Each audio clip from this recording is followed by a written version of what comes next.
En el contenido de este video trataremos sobre los microprocesadores, no sin antes brindarle una breve introducción acerca del tema. Empecemos. Los microprocesadores han venido a ser el resultado del desarrollo en el camino emprendido por la electrónica digital hacia la miniaturización. Primeramente implementando una unidad de proceso completa en una sola pastilla o chip de circuito integrado, y posteriormente mediante el aumento de la rapidez, capacidad de trabajo y potencia de dicha unidad. Estamos hablando de que el microchip o microprocesador es pieza fundamental en la vida cotidiana para el fluido de transmisión de datos. Hola a todos, yo les vengo a hablar de lo que es el microprocesador. Del microprocesador les puedo decir que es uno de los logros más sobresalientes del siglo XX. Su presencia ha comenzado a cambiar la forma en que percibimos el mundo e incluso a nosotros mismos. Del microprocesador les puedo decir que es la parte de la computadora diseñada para ejecutar los programas. Es un chip, un tipo de componente electrónico en el interior existen miles de millones de elementos llamados transistores. Los microprocesadores deben cumplir con ciertas capacidades indispensables. La primera de ellas es leer y escribir información en la memoria de la computadora. Otra capacidad es reconocer y ejecutar una serie de comandos o instrucciones proporcionados a los programas. Y la tercera de ellas es decirle a las partes de la computadora lo que deben hacer, para que el micro pueda dirigir la operación a la computadora. En pocas palabras, los circuitos de control del microprocesador tienen la función de decodificar y ejecutar el programa.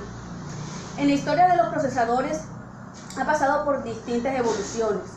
El primer microprocesador que fue creado fue el 4004, presentado en el 15 de noviembre de 1971.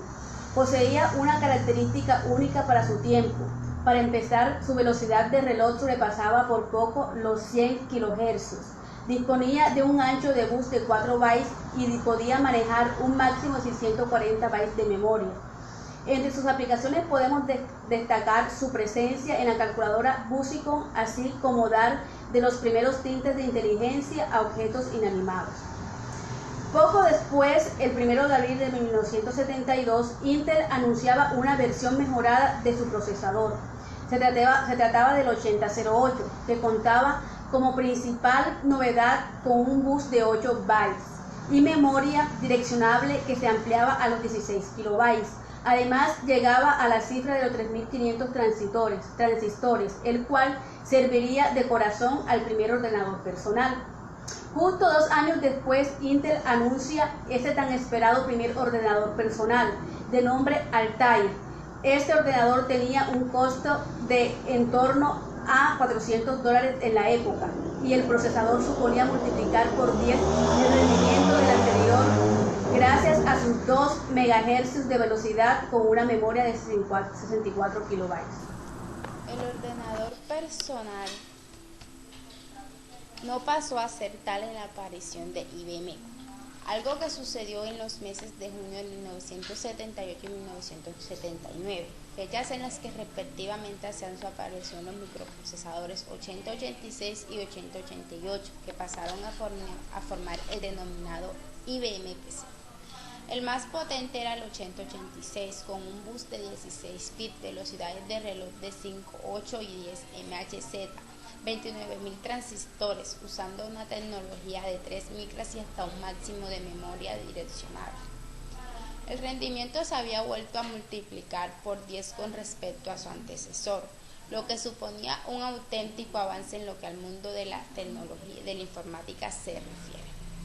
En cuanto al procesador 8088, era exactamente igual a este, salvo la diferencia de que poseía un bus de 8 bits en lugar de uno de 16, siendo más barato y obteniendo mejor respaldo en el mercado. En el año de 1982, el 1 de febrero, Intel daba un nuevo vuelco a la industria con la aparición de los primeros 8286. Como principal novedad, podía utilizar la denominada memoria virtual, que en el caso de 286 podía llegar hasta 1 giga. Ello se tradujo en un bus de 16 bits, 134.000 transistores usando una tecnología de 1.5 micras, un máximo de memoria direccionable de 16 y unas velocidades de reloj de 8, 10 y 12 MHz.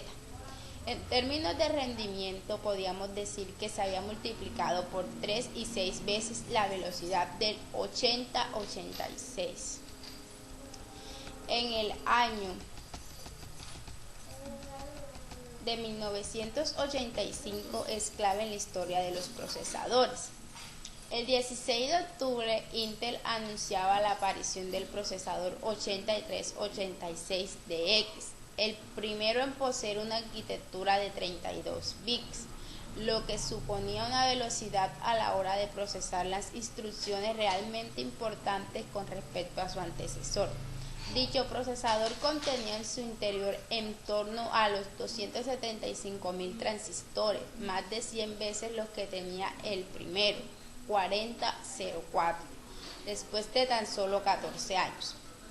El reloj de este llegaba ya a un máximo de 33 MHz y era capaz de direccionar 4 GB de memoria, tamaño que todavía no se ha superado por otro procesador de Intel dedicado al mercado doméstico.